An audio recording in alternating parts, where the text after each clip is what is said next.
Istilah virus berasal dari bahasa Yunani, yaitu virion, yang artinya racun. Hai, Assalamualaikum warahmatullahi wabarakatuh. Bagaimana kabarnya siswa? Semoga selalu sehat dan jangan sakit-sakit ya. Oke, kali ini kita akan membahas tentang materi virus. Jadi untuk seluruh siswa silakan simak, fahami, dengarkan baik-baik penjelasan yang Ibu akan berikan. Oke?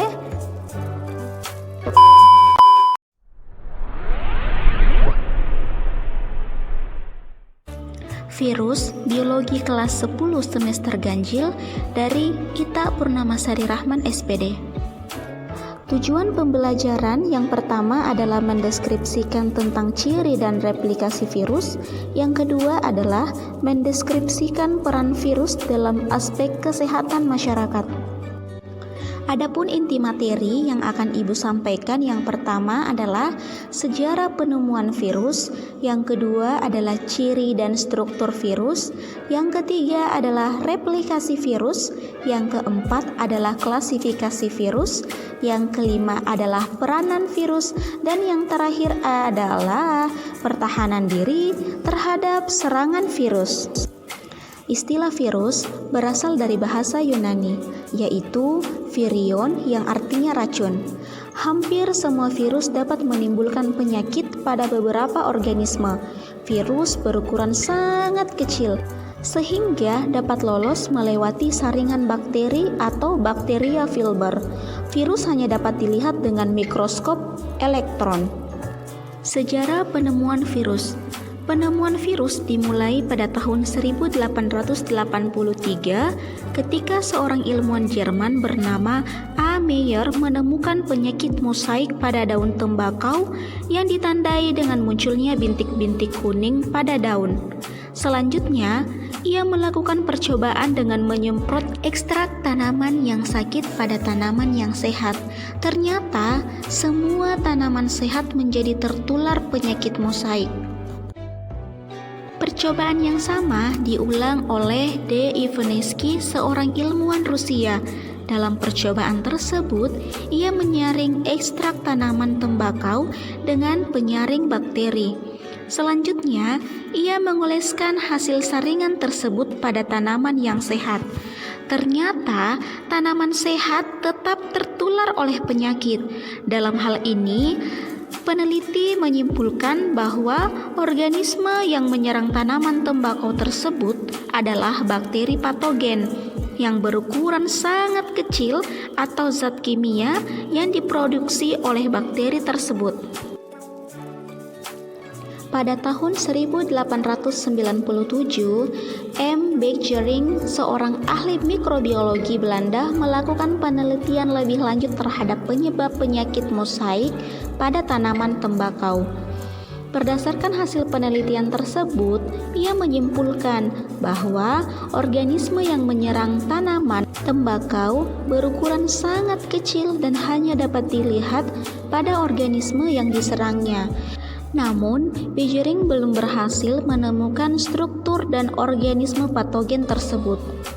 Kemudian, pada tahun 1935, W. Stanley, seorang ilmuwan Amerika Serikat, berhasil mengkristalkan organisme yang menyerang tanaman tembakau. Organisme tersebut kemudian dinamakan TMF atau virus mozaik tembakau. Pengetahuan tentang virus terus berkembang hingga lahir cabang biologi yang mempelajari virus, yaitu virologi. B. Ciri dan struktur virus. 1. Ciri-ciri virus. A. Virus berukuran sangat kecil, jauh lebih kecil daripada bakteri, yaitu berkisar antara 20-300 nanometer. B. Virus bersifat aseluler, yaitu tidak memiliki ciri sebagai sel karena tidak memiliki membran dan organel-organel sel. C. Virus hanya memiliki salah satu macam asam nukleat, RNA saja atau DNA saja. D. Virus hanya dapat bereplikasi dalam sel-sel hidup, bersifat parasit obligat. E. Pada umumnya, virus menyerang satu jenis sel dan selalu menyerang satu spesies organisme. Misalnya, virus HIV penyebab AIDS hanya menyerang sel darah putih jenis limfosit pada manusia. F. Untuk bereplikasi, virus hanya memerlukan asam nukleat saja. G. Virus tidak dapat bergerak ataupun melakukan aktivitas metabolisme sendiri. Yang terakhir adalah H. Virus tidak dapat diendapkan dengan sentrifugasi biasa, tetapi dapat dikristalkan seperti benda mati. Selanjutnya adalah bentuk virus. Bentuk virus sangat bervariasi. Coba perhatikan, pada slide ada bentuk virus batang, polindris, bola atau bulat, dan bentuk T. Nah, ini adalah macam-macam bentuk virus yang ada di sekitarannya kita. 2.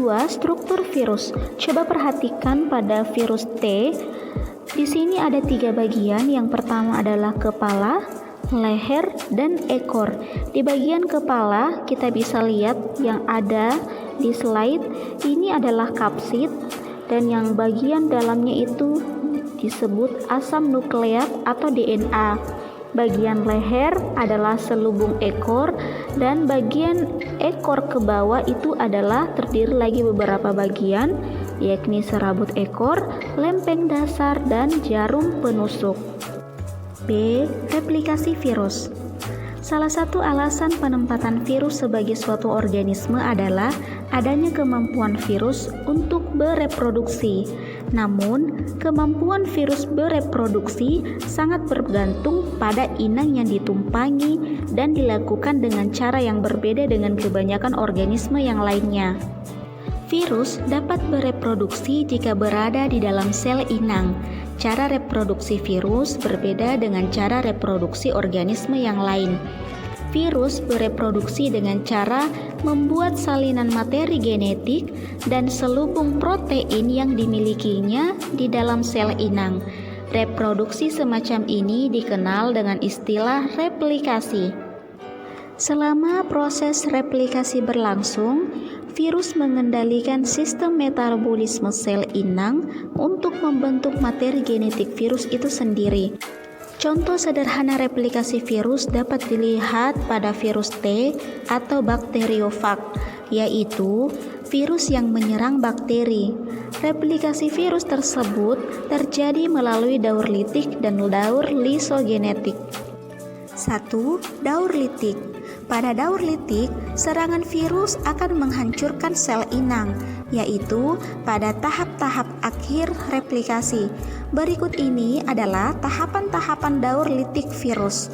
Untuk seluruh siswa, simak baik-baik dan catat ya. 1. Daur litik. Pada daur litik, serangan virus akan menghancurkan sel inang, yaitu pada tahap-tahap akhir replikasi. Berikut ini tahapan-tahapan daur litik virus. A. Fase absorpsi atau penempelan. Fase absorpsi ditandai dengan menempelnya ekor virus pada sel inang. Virus menempel di daerah yang disebut reseptor yang bersifat spesifik terhadap suatu jenis.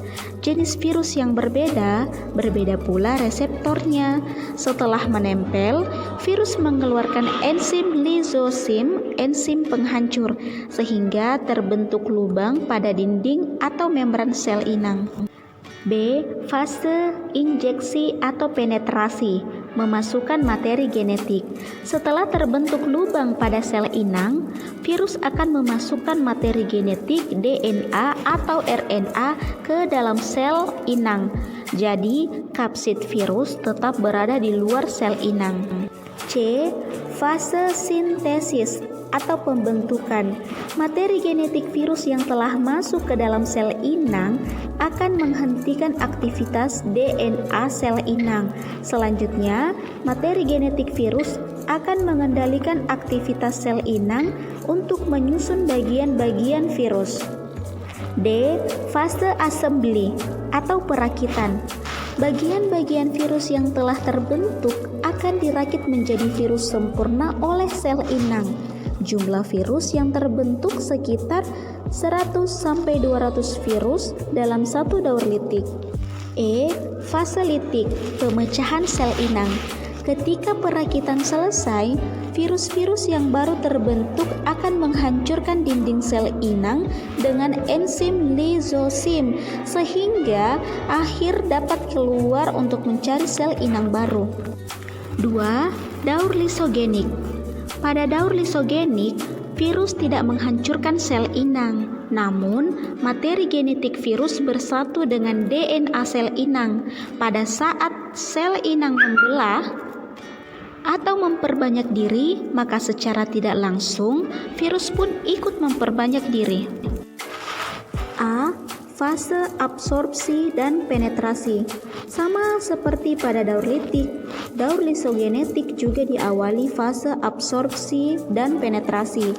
Virus akan menempel pada sel inang, kemudian memasukkan materi genetiknya ke dalam tubuh sel inang. B. Fase penggabungan. Pada fase penggabungan, materi genetik virus menyisip ke DNA sel inang. Sebelumnya, DNA virus memutus DNA sel inang, kemudian DNA virus menyisip di antara benang DNA sel inang yang terputus membentuk provirus. Provirus merupakan DNA sel inang yang telah disisipi oleh DNA virus. Khusus untuk sel inang berupa bakteri yang disisipi oleh DNA virus disebut profag. Dengan kata lain, di dalam DNA sel inang terkandung materi genetik virus. C. Fase replikasi atau pembelahan. Jika sel inang bereproduksi atau membelah, maka provirus atau profag pun akan mengalami replikasi. Setiap sel inang membelah, provirus atau profag akan ditransfer ke anakan sel inang. Namun, pada kondisi tertentu DNA virus akan memisahkan diri dari DNA inang. Selanjutnya, DNA virus menjadi aktif dan masuk ke dalam siklus litik. D. Klasifikasi virus. Bagaimana para ahli mengklasifikasikan virus? Apakah parameter yang digunakan sama seperti yang dilakukan dengan tumbuhan dan hewan? Klasifikasi virus tidak mengacu pada sistem klasifikasi yang dikemukakan oleh Linnaeus. Para ahli virologi mengklasifikasikan virus berdasarkan kesepakatan yang terdapat di dalam ICTF atau International Committee on the Taxonomy of Virus, atau biasa disebut dengan Komite Internasional untuk Taksonomi Virus, yang ditetapkan pada tahun 1966. Dalam kesepakatan tersebut, virus dapat diklasifikasikan pada 3 tingkatan takson, yaitu famili, genus, dan spesies. Tingkatan famili ditandai dengan akhiran viridae, sedangkan genus dengan akhiran virus. Sementara itu, tingkat spesies ditulis dengan menggunakan bahasa Inggris dan diakhiri dengan virus. Perhatikan contoh berikut. Famili Herpesviridae, genus Herpesvirus, spesies Herpes simplex virus.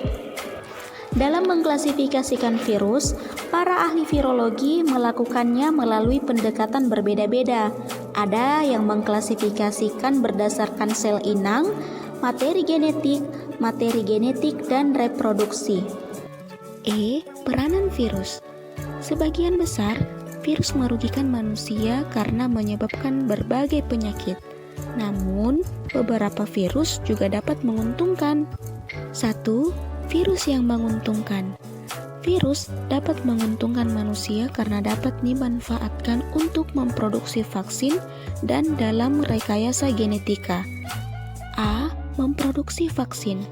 Vaksin merupakan mikroba atau seperti bakteri atau virus yang telah mati atau telah dilemahkan. Pemberian vaksin membuat tubuh bereaksi karena diserang oleh organisme tertentu. Oleh karena itu, sistem kekebalan tubuh segera bekerja untuk menghancurkan organisme yang datang dan mencegah agar tidak terserang di kemudian hari.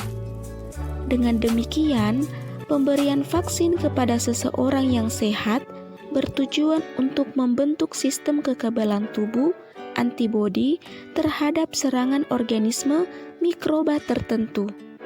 Seringkali, vaksin menyebabkan berbagai efek samping yang merugikan, antara lain sebagai berikut. 1. Mikroba yang digunakan untuk membuat vaksin masih melanjutkan proses metabolisme. 2. Mikroba yang digunakan untuk membuat vaksin masih memiliki kemampuan menyebabkan penyakit. 3. Ada sebagian orang yang alergi terhadap sisa-sisa sel yang ditinggalkan dari produksi vaksin meskipun sudah dilakukan proses pemurnian. 4. Orang yang bekerja dalam pembuatan vaksin mungkin bersentuhan dengan organisme bahaya yang digunakan sebagai bahan pembuat vaksin, meskipun menggunakan pengaman seperti masker dan sarung tangan. Dengan timbulnya berbagai masalah di atas, maka pembuatan vaksin secara konvensional dihentikan.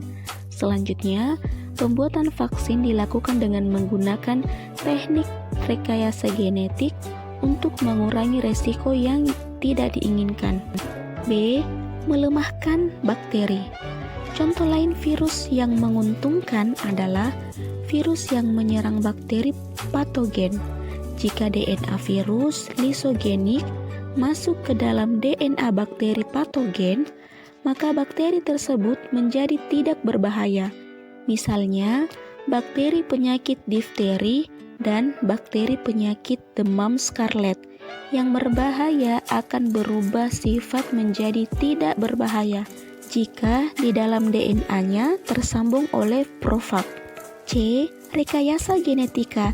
Dalam teknik rekayasa genetik, virus berperan sebagai vektor atau perantara atau pembawa gen manusia atau gen organisme lainnya untuk masuk ke dalam sel bakteri agar sel bakteri tersebut membawa sifat gen manusia atau gen organisme lain. Mengingat ukuran gen yang sangat kecil, memasukkan gen ke dalam sel target harus menggunakan pembawaan gen atau vektor. Vektor tersebut bertugas sebagai kendaraan, tanda kutip ya, kendaraan untuk mengangkut gen masuk ke dalam sel target. Berikut ini beberapa manfaat virus dalam rekayasa genetik. 1. Reproduksi vaksin. Teknologi rekayasa genetik untuk memproduksi vaksin memiliki beberapa kelebihan dibandingkan produksi vaksin dengan teknik konvensional. Kelebihan tersebut antara lain lebih aman dan dapat diproduksi dalam jumlah besar. Produksi vaksin dengan teknik rekayasa menggunakan teknik DNA rekombinan atau penyatuan DNA. Untuk melakukan teknik tersebut, dibutuhkan organisme vektor yang sesuai. 2. Terapi gen. Terapi gen merupakan suatu teknik terapi yang digunakan untuk memperbaiki gen-gen mutan abnormal atau cacat yang bertanggung jawab terhadap terjadinya suatu penyakit. 3. Produksi antitoksin. Antitoksin merupakan suatu antibodi yang berfungsi untuk menetralisir racun. Antitoksin diproduksi oleh hewan, tumbuhan, dan bakteri. Selain sangat berguna untuk menetralisir racun, antitoksin juga dapat membunuh bakteri dan mikroba lainnya. 4. Produksi insulin. Virus juga dapat dimanfaatkan sebagai bahan pembuatan insulin. Contohnya, virus penyebab kanker yang dicangkokkan bersama dengan gen-gen penghasil insulin yang terdapat di sel pankreas atau zat lain ke bakteri. 2. Virus yang merugikan. Virus dapat merugikan karena serangannya dapat menyebabkan berbagai penyakit, baik pada tumbuhan, hewan, maupun manusia. Berikut ini dijelaskan beberapa penyakit yang menyerang manusia yang disebabkan oleh virus. A. Virus herpes. Virus herpes menyebabkan lesi-lesi pada alat kelamin laki-laki atau perempuan, dapat ditularkan dari orang tua kepada bayinya yang baru lahir. Bayi yang sembuh dari virus herpes dapat mengalami kerusakan otak secara permanen. Virus hepatitis menyebabkan radang hati. Terdapat 7 macam virus hepatitis, yaitu virus hepatitis A, B, C, D, E, F, dan G. Namun, yang dikenal luas oleh masyarakat hanya 2, yaitu virus hepatitis A dan B. Virus DHF menyebabkan penyakit demam berdarah.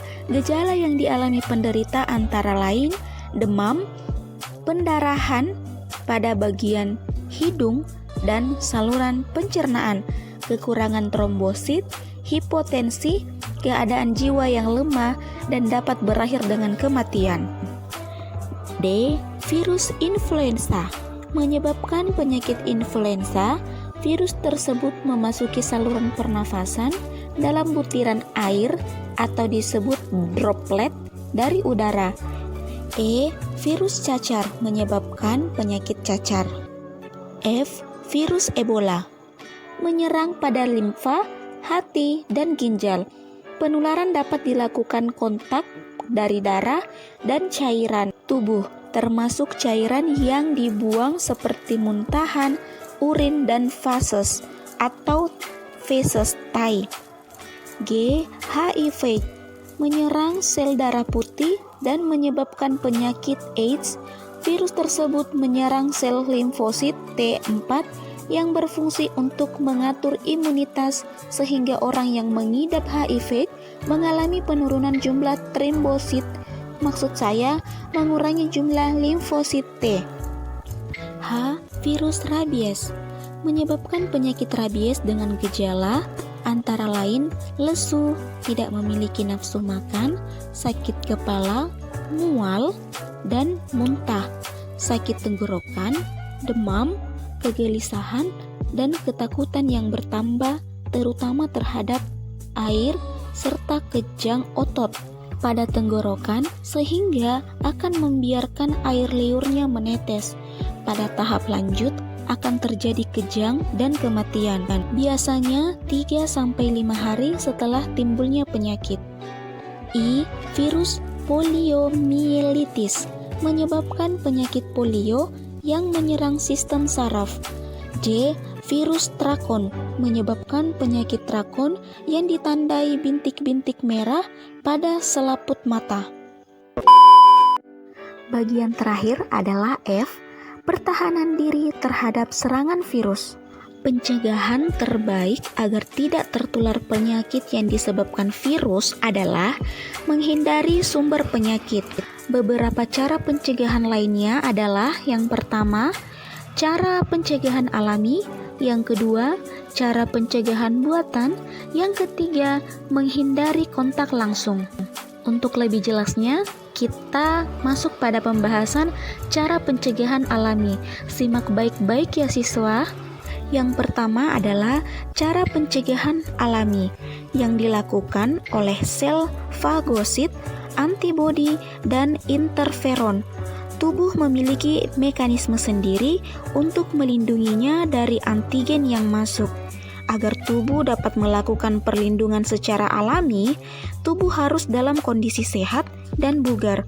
Oleh karena itu, mulailah dari sekarang untuk membiasakan diri menjalankan hidup sehat, serta makan dengan makanan yang sehat dan tidak berlebihan, berolahraga, dan istirahat secara teratur, serta memiliki perilaku hidup yang sehat. Kedua, cara pencegahan buatan yang dilakukan dengan pemberian vaksin kepada orang yang sehat.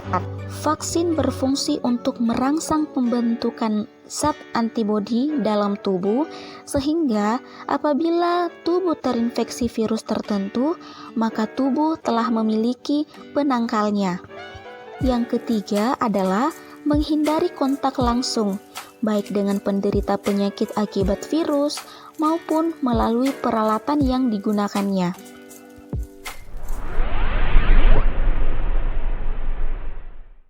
Alhamdulillah, materi telah selesai. Jangan lupa subscribe Alita Channel, like, comment, and share jika bermanfaat. Terima kasih banyak. Assalamualaikum warahmatullahi wabarakatuh.